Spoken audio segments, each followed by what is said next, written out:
Hi Svelte Summit! Today we will take a look at the two most commended issues in the SvelteKit repository. Both issues deal with internationalization, or in short, i18n. SvelteKit has reached the stable 1.0 release a few months ago, but still does not provide a solution if you want to make your applications available in multiple languages. I'm Ivan, and I want to show you how a possible solution to those two issues could look like using the Inlang SDK. Some of you might know me from TypeSafe i18n, a lightweight and fully type-safe internationalization library that works with all frameworks, also with SvelteKit. And there also exist some other solutions that you can already use to localize your project. I have learned a lot over the past 2 years while maintaining TypeSafe i18n. Each project is somehow different, and probably 90% of questions I get asked is related to how to set it up for a specific project and its needs. There is a documentation and there are also examples, but those can't give you the answer that matches 100% to your project. You will need a deep knowledge of SvelteKit and the library in order to not mess things up if you want to change the default behavior.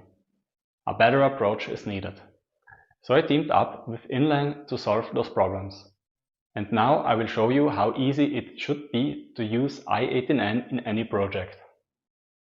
I have cloned an empty SvelteKit application and have added a file for the English and another file for the German translation.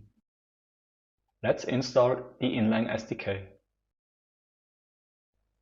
As a next step, we add the Inlang plugin right before the SvelteKit vite plugin. That's all you need to set it up.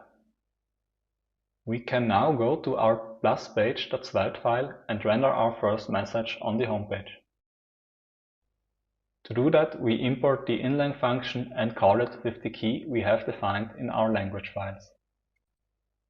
Let's also add two buttons to switch between languages. Open the terminal and execute npm run dev. We now see the German message appear because my browser is set to German. I can switch language by pressing the buttons, and if I reload the page, the language does not change because it gets persisted in local storage. But what if we want to include the language information in the URL? We can open the inlang config.js file that was automatically created previously and change the language negotiation settings to URL. If you visit the homepage, the server should read the accept language header and redirect us to the preferred language version we have set in our browser. Let's start the server again, and we see that we got redirected to the German page. We once again can click on those two buttons to switch language. But this time also the URL changes. If we open the source code view, we see that server-side rendering works too.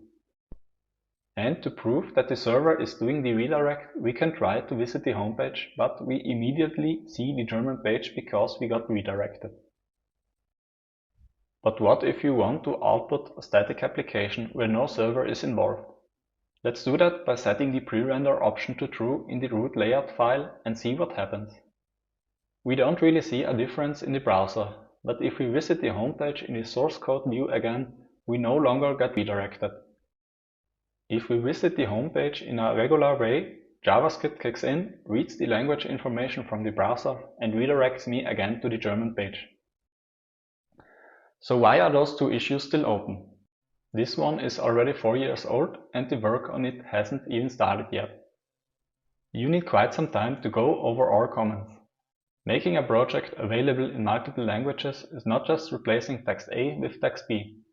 It can take a lot of effort if you want to do it right. Auto-detecting the user's preferred language, creating a SEO-friendly output, alternate links, plural rules, number and date formatting. Do you offer server-side rendering? Is your application static or serverless, or does it run on a node server? You should also do some bundle optimization at the end to offer your users the best possible experience. That's a short summary of those two issues. Each decision you make will affect the way how you need to set up the internationalization library. Inlang automatically adapts to your project needs. Remember, we never have touched any code to set up an i18n library. We never saw any implementation details. How easy is that? Apart from the SvelteKit integration, Inlang provides also other tools to make internationalization as effortless as possible. I have published this example to GitHub and now I can open up the Inlang editor to see my messages appear. I can add Italian as a third language and let AI translate the message for me. Commit, push, and go back to VS Code. We can bully changes and start the dev server again. Now we have a third language and it renders on screen, without touching a single line of code. Inlang also provides an IDE extension. Here we forgot to extract some hard-coded string. We can use the extension to extract it. Commit, push, and reload the editor. The new message shows up and any non-technical people can edit and translate it. In the background, Inlang uses your Git repository as a source of truth and synchronizes all changes using commits. We started with the development of the SDK just a few weeks ago. The base is already here. We try to automate as many things as possible and add configuration options where it makes sense. Some things may not be ideal right now.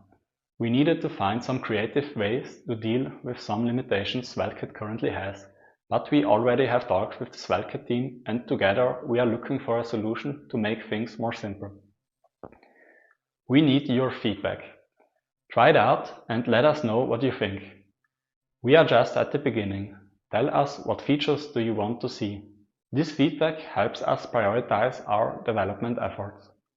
In a few months, we want to offer the go-to solution when it comes to internationalization in any SvelteKit project. Other meta frameworks like Next.js will follow. All tools I showed you today are open source and you can use them for free. They also work independently from each other.